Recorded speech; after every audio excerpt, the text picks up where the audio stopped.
लेकिन अब नहीं। जब से समर्थ का मैसेज आया था, सोनिया बहुत बेचैनी महसूस कर रही थी। उसको खुद नहीं समझ में आ रहा था कि वह खुश हो या जैसे दर्द में डूबी थी उसी तरह दुखी रहे। जिस शख्स ने उसको अपने से दूर करने के लिए तमामों बहाने बनाए, यहाँ तक कहा कि कभी जीवन में दोबारा सामने नहीं पड़ना, फिर आज उसने मैसेज कैसे कर दिया जिसमें लिखा था, सोनिया तुम्हें एहसास है कि मैंने तुम्हारे साथ ठीक नहीं किया था। मैं माफ़ी के काबिल नहीं हूँ, फिर भी जो तुमने मुझसे प्यार किया उसकी वजह से मुझे माफ़ कर दो और फिर से दोस्त बना लो मुझे। मैं बहुत अकेला हो गया हूँ। प्लीज़ सोनिया, ना मत करना। अगर मुझे माफ़ कर सको तो रिप्लाई कर देना। मैं तुम्हारे रिप्लाई का इंतज़ार करूँगा। उसे पढ़कर सोनिया को फिर से अपनी तकलीफ़ दर्द महसूस होने लगा था। अपने मन के उथल पुथल में डूबी सोनिया कब घर पहुंच गई पता ही नहीं चला। घर पहुंचकर सीधे अपने रूम में चली गई। उसकी मम्मी ने उसको इतना चुप और परेशान देखकर पूछा, क्या हुआ बेटा, खाना खा लो। सोनिया ने कहा, मेरे सर में दर्द हो रहा है, मैं अभी खाना नहीं खाऊंगी। क्या हुआ बेटा, ऑफिस में सब ठीक ठाक तो है? उसने कहा, सब ठीक है। इतना कहकर वो आंखें बंद करके अपने बेड पर लेट गई और अपने अतीत में घूमने लगी। जब उसके जीवन में समर्थ आया, वह बहुत खुश थी। ऐसा लगता था मानो जीवन की सारी खुशी मिल गई। तमाम रंगीन सपने उसकी आंखों में समा गए थे। जीवन के सुनहरे सपने संजोए बस समर्थ के साथ आगे बढ़ती जा रही थी। समर्थ हर बात को गंभीरता से समझने वाला खूबसूरत सजीला लड़का। समर्थ रोज कॉलेज जल्दी पहुंच जाता था, फिर गेट के पास खड़ा होकर सोनिया का इंतजार करता था और सोनिया भी दूर से ही उसे तलाशती आती थी और समर्थ के पास आते ही दोनों के चेहरे पर मुस्कान बिखर जाती थी। यूं ही दिन गुजरते गए। कॉलेज पूरा हो गया, नौकरी की तलाश शुरू हो गई। दोनों ने कंपटीशन की तैयारी की। यह किस्मत थी कि दोनों का सिलेक्शन एक साथ हो गया। दोनों बहुत खुश हैं। एक दिन सोनिया ने समर्थ का हाथ अपने हाथ में लेकर बड़े प्यार से कहा, समर्थ, हम लोगों को अब कुछ और भी सोचना चाहिए। समर्थ ने अनजान बनते हुए कहा, मतलब? सोनिया ने कहा, सीधी सी बात है, क्या यूं ही चलते रहेंगे? शादी कब करोगे? समर्थ ने मजाक के भाव में कहा, किससे? कोई लड़की है क्या? सोनिया चिढ़ने वाले अंदाज में बोली, समर्थ प्लीज़, कभी तो सीरियस लिया करो, मैं हम दोनों की शादी की बात कर रही हूँ। समर्थ हंसने लगा, फिर बोला, हाँ वह भी करेंगे, अभी क्या जल्दी है? सोनिया को यह जवाब बड़ा अजीब सा लगा, फिर भी उसने अपने आप को समझा लिया। समय बीतता गया। सोनिया रोज़ कहती और रोज़ समर्थ किसी न किसी तरह टाल देता। धीरे धीरे सोनिया ने महसूस किया कि समर्थ उसकी तरफ से हटने लगा है। वह कॉल करती तो फ़ोन उठाता, वह फ़ोन नहीं करती तो समर्थ की कॉल कम आती थी।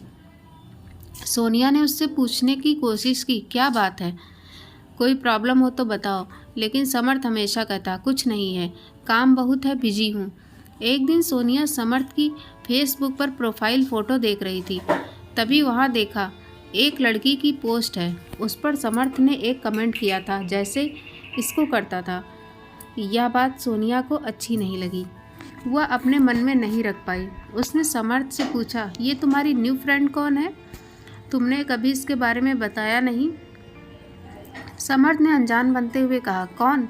सोनिया ने कहा, तुम्हारे एफबी पर एक पोस्ट पड़ी थी, उसमें तुम्हारा कमेंट देखा, तभी पूछ रही हूँ। समर्थ थोड़ा सकपकाया, फिर खुद को संभाल कर बोला, अब तुम शक करने लगी हो क्या? फेसबुक पर तो बहुत सारे फ्रेंड बनते हैं, उन्हीं में से कोई होगी। सोनिया ने समर्थ की बात को स्वीकार कर लिया, लेकिन पता नहीं क्यों सोनिया अपने आप को समझाने में नाकामयाब हो रही थी। एक दिन फिर ना चाहते हुए भी उसे लगा, वो शक क्यों कर रही है। इतना सोचते हुए भी समर्थ की एक एफबी और इंस्टा देखने लगी। वहाँ पर उसको उस लड़की की बहुत सारी पोस्ट मिली जो एक साफ इशारा कर रही थी। उन सारी पोस्ट पर समर्थ के अलावा किसी और का कमेंट था ही नहीं। सोनिया समझ नहीं पा रही थी कि आखिर बात क्या है। यह लड़की कौन है जिसका नाम शिवा है?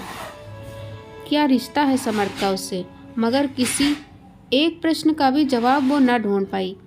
अचानक उसके दिमाग में शक का कीड़ा कुलबुलाया और उसने शिवा को एफबी पर सर्च किया और शिवा की एफबी प्रोफाइल देखते ही सोनिया पर मानो वज्रपात हो गया। उसकी प्रोफाइल पर रिलेशनशिप में समर्थ के साथ लिखा था। यह पढ़कर सोनिया बदहवास हो गई। उसने तुरंत समर्थ को कॉल किया उससे मिलने के लिए। दोनों एक कैफ़े में मिले। समर्थ ने सोनिया का कुम्हलाया चेहरा देखकर पूछा, क्या हुआ? अचानक मिलने के लिए क्यों बुलाया? और तुम इतना रोई क्यों हो? सोनिया तब से बहुत रो चुकी थी। अभी किसी तरह अपने आंसुओं को पूरी बात बता दी। फिर पूछा, समर्थ प्लीज़ सच बता दो, ये क्या है? समर्थ समझ गया था कि सोनिया अब समझ गई है। फिर भी उसने उल्टा सोनिया को आरोपित करते हुए कहा, वैसा कुछ नहीं है जो तुम सोच रही हो। मुझे तो पता नहीं कि उसकी प्रोफाइल पर क्या लिखा। फालतू का मेरा टाइम वेस्ट मत किया करो।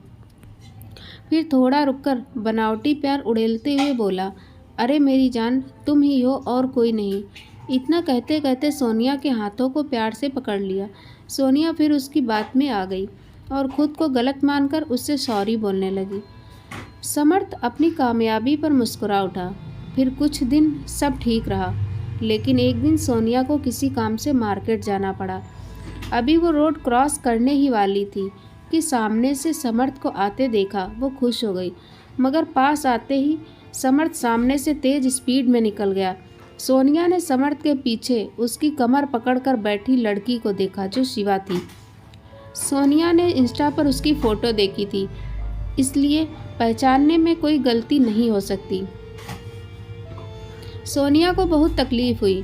घर आकर वो रोते रोते सो गई, लेकिन समर्थ को फ़ोन भी नहीं किया। दूसरे दिन समर्थ से मिलने पर पूरी बात बता दी। आज भी समर्थ ने उल्टा उस पर गुस्सा किया। अब ये रोज़ ही होने लगा था। सोनिया बीमार सी होने लगी थी। एक दिन बहस होते ही समर्थ ने चीख कर कहा, मुझसे परेशानी है तो ब्रेकअप कर लो।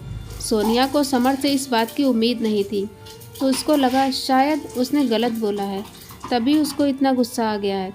फिर से समर्थ से बात करने लगी और सोच लिया दोबारा शिवा का नाम नहीं लेगी। लेकिन समर्थ एकदम बदल रहा था। सोनिया को टाइम नहीं देने लगा था, और जब भी सोनिया से ज़बरदस्ती बात करने की कोशिश करती है तो किसी बात पर लड़ जाता था। एक दिन सोनिया ने जब समर्थ को कॉल किया, बिजी जा रहा था। सोनिया ने मैसेज किया। थोड़ी देर बाद समर्थ ने कॉल किया। शायद वह कॉल आखिरी कॉल थी। उस दिन समर्थ ने सब खत्म कर दिया। सोनिया चिल्लाती रही, लेकिन समर्थ ने कहा, अब दोबारा कॉल मत करना और ना ही मैसेज, ना मिलने की कोशिश करना। आज से हमारा तुम्हारा कोई रिश्ता नहीं है। सोनिया की तो मानो दुनिया ही उजड़ गई थी। उसका सब कुछ टूट गया था। सोनिया ने मैसेज किया, समर्थ ने उसको ब्लॉक कर दिया। सोनिया भीतर से बहुत टूट चुकी थी। हर वक्त सोचते रहने से वो डिप्रेशन में चली गई।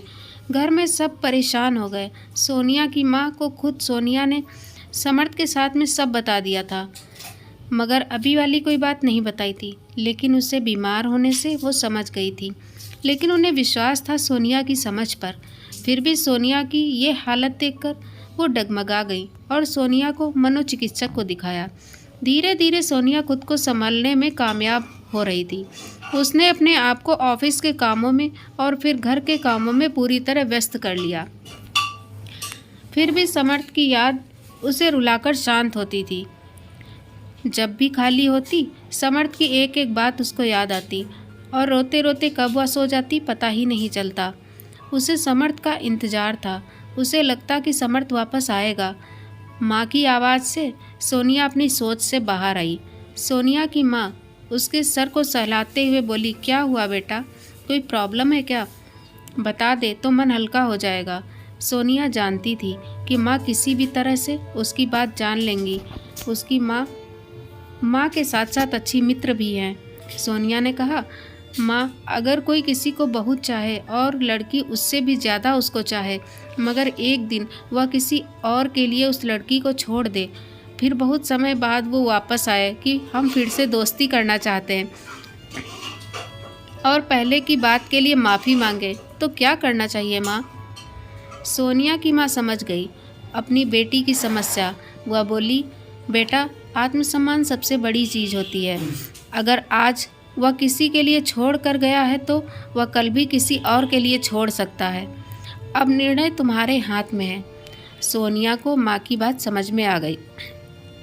उसको याद आया कि उसने समर्थ को एक बार नहीं अनेक बार मौका दिया है, फिर भी अंत में समर्थ ने उसको ही उल्टा बोलकर सब खत्म कर दिया, उसे छोड़ दिया था। इतना सोचते सोचते ही सोनिया का चेहरा दृढ़ हो गया, आंखों से आंसू बरसने लगे और होंठ हिल उठे, लेकिन अब नहीं। आशा करती हूँ दोस्तों कहानी पसंद आई होगी। कृपया चैनल को सब्सक्राइब करना ना भूलें। जय हिंद।